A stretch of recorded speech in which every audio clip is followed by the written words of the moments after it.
Hi, beautiful ladies. It's Denise here. I woke up at about 1 o'clock in the morning. But the difference was that I didn't go back to sleep. Why didn't I go back to sleep? I didn't go back to sleep because I was thinking about each and every single one of you in this group. And I got to thinking as to what is really stopping you from healing? Why do I post and I post and I post and I post and I post and I post? I reach out to you and I say to you, hey girls, book a call with me. I'm a certified life coach, NLP practitioner, and studied human behavior. I'm also a widow myself, and I help hundreds of widows, and I have helped hundreds of widows worldwide heal. But somehow I feel that my message is not getting across to you ladies. I feel that I'm failing you. Grief is devastating. The longer you hang on to your grief and your pain and your sorrow, you're living in that emotion. You're living in that pain. Your body starts shutting down because grief is felt in every cell in your body. It's not just, I feel sad today. It's not. It's more than that. I created the flow method after my husband passed away because I couldn't live. I was told by my counselor, by my psychologist, that I was going to live like this for 5 to 7 years. I couldn't handle that. I couldn't do that. It was out of my comprehension. I had a meltdown. I had a major meltdown. My group didn't exist then. I couldn't reach out for help like you can. I give you so much help and so much information in the group, and yet I see no change. I see nobody wanting to change. And I lay awake last night and I thought, why? Why are these ladies so stuck in there's only one term for it, in their victimhood? Because you're a victim of your grief. You know, I posted the other day about what I do and the difference between a coach and therapy. And I got some quite weird remarks back. One lady said it was I was putting therapy into a negative light. Well, I didn't make it up. I don't make the rules about the modality of therapy and counseling. I don't make that up. I never created the university degree for that. That's what it is. It is a past-based method and modality. Whereas coaching and life coaching is future-based. We look at you and we say, okay, it's devastating what happened to you in your life. I've just spent the most amazing time this morning, but it was 5 o'clock in Australia, because that's the time I start my day. You know, I'm up at 4 o'clock in the morning, because my first call, whether it's a free breakthrough call or a client call, is at 5 o'clock in the morning. I don't have to do that. I don't have to get up at 4 o'clock to do a free breakthrough call in my time. Where do you see anybody else, any other professional, saying to you, here's my hand, reach out, and I'll even give you a free hour of my time? Lawyers don't do it, doctors don't do it, therapists don't do it. If you're getting free counseling, the government's paying for it, but the therapist is getting paid. I don't get paid for that hour that I spend with you on the free breakthrough call. If you then enroll in my program, you're the one who benefits. You're the one who gets the change with the program, not me. So it's not about me or about anything other than you. You know, I've heard so many excuses, and they are all excuses because all our stories are an excuse. It's a reason we justify why we don't want to do something, and we make up a story around it. But what happens when we look at investing in ourselves? And I know for a lot of you, this is a foreign method. You don't know what coaching is. You don't know the fast healing. You don't know how quick it is. Because we get to the core issue of what's keeping you stuck. Face your fear and move through it. You know, the only way that you are going to step into your life is to grab fear by 2 hands and say, I'm not going to let you dictate my life. We all have fear. We all fear change. We lost our husbands. We lost our life when we lost our husbands. Your life has changed, but you're trying to live your life as though he was still alive, and it doesn't work. I tried. I tried for so long until I started working on me and I started investing in me. Mine was in the hundreds of thousands because I was trying to continue my life as it was when Martin was alive. I also got sick. I ended up in hospital. These are the real costs of your grief. These are the real costs of you hanging on. You have to be able to move forward. And no amount of therapy, counseling, or doctors or tablets is going to do that for you. Nothing.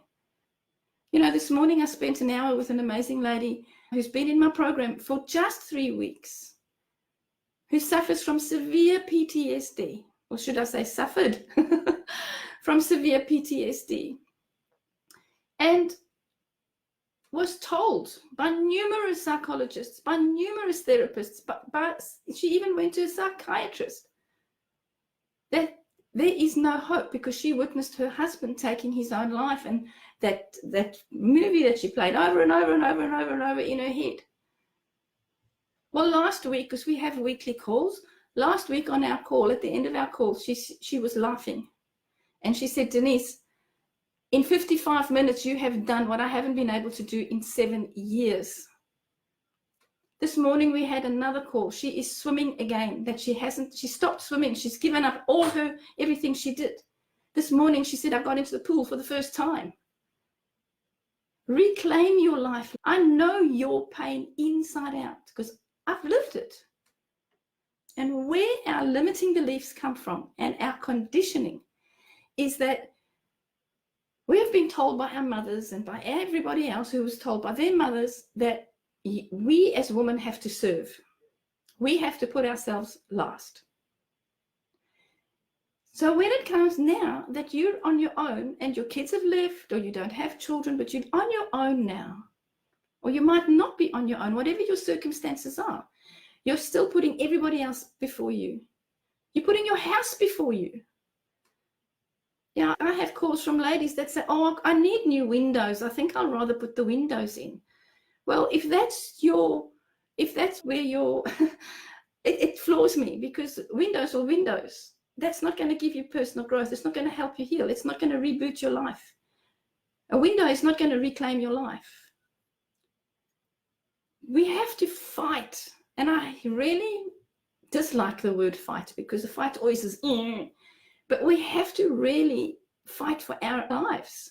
This is the hardest fight you will fight in your life. And I'm saying here's a solution, but here's the kicker. You have to want to create the change. This beautiful lady I was speaking to this morning, she said, Denise, I don't think anybody understands what the group is really about. It's not just another support group. And she nailed it on the head. This is not just another support group where we all get together and we share our stories and woe is me and look at me and what have you tried? I've tried this.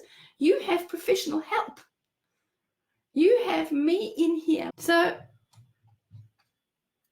I ask you, and I really put this on, when I realized how much money I was wasting and just fritting away that I didn't even realize that I was doing, it's scary. It is really, really, really scary. We think we can't afford something because it's something that we've never done. How many times have you walked into a shop and you're looking at a dress and the assistant comes out and says to you, hi, can I help you? Without thinking, on a subconscious level, you go, no, it's okay, I'm just looking. You haven't even thought about it. And she says, okay, and she twaddles. It's the same as I can't afford it. It's a subconscious knee-jerk phrase that we all use. I have become so conscious of myself using and saying that.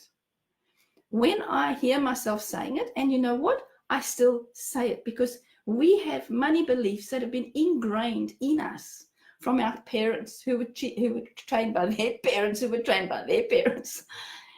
And we come along and we have the same money beliefs.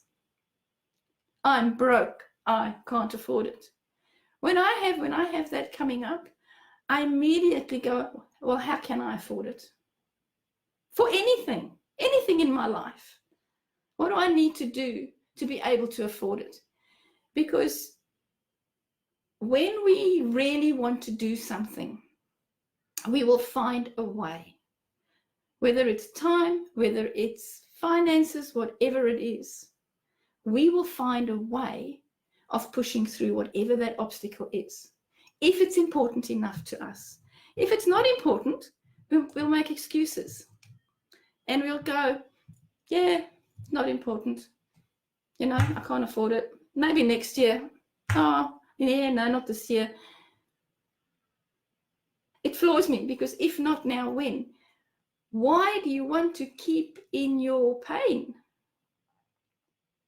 Why? It's a simple question. Why do you want to keep in your pain?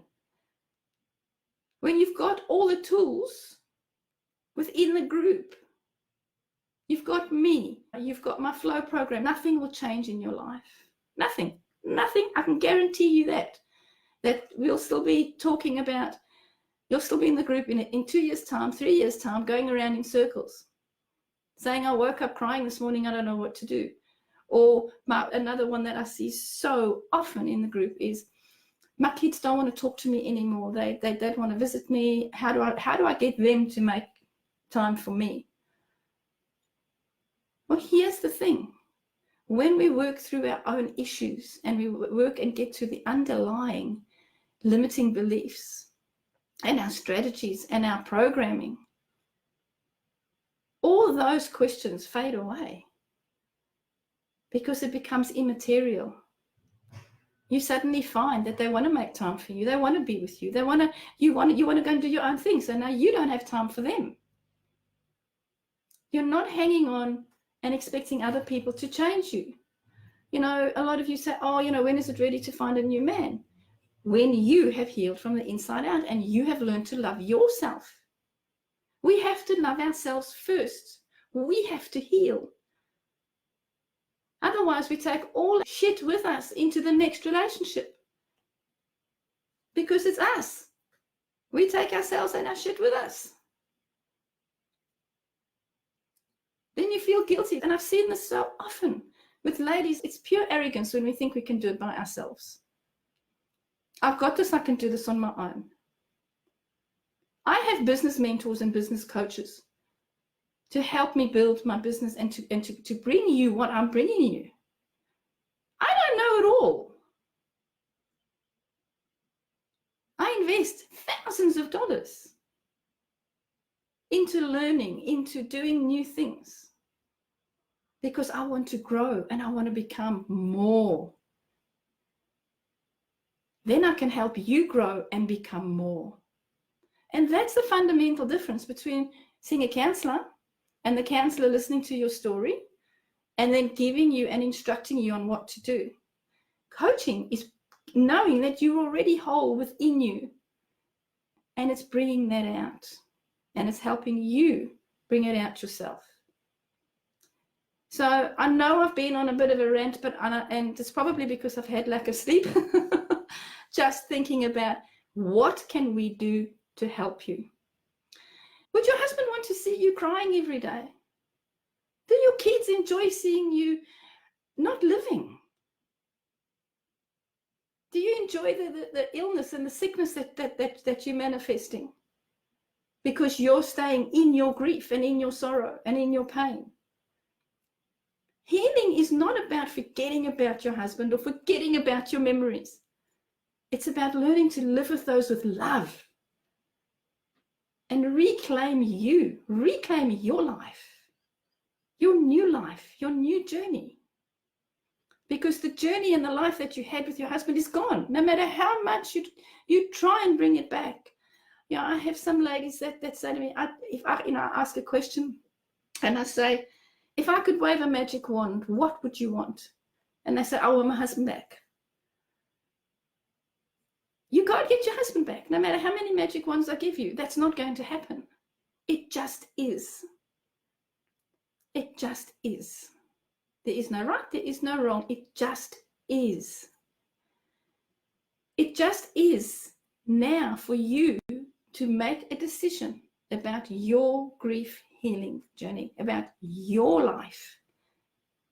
It's reclaiming your life. It's reclaiming you. It's rediscovering who you are.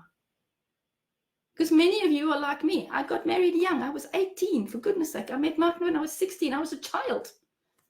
So when he passed away, when I was 51, I had never lived on my own. I didn't know how to live on my own. I'm an only child. I had both my parents had passed away, or the kids had moved out. And I never had the help that I'm offering you now. I had to create that. And that is the flow method. That's why the group exists. So, you know, book a call with me.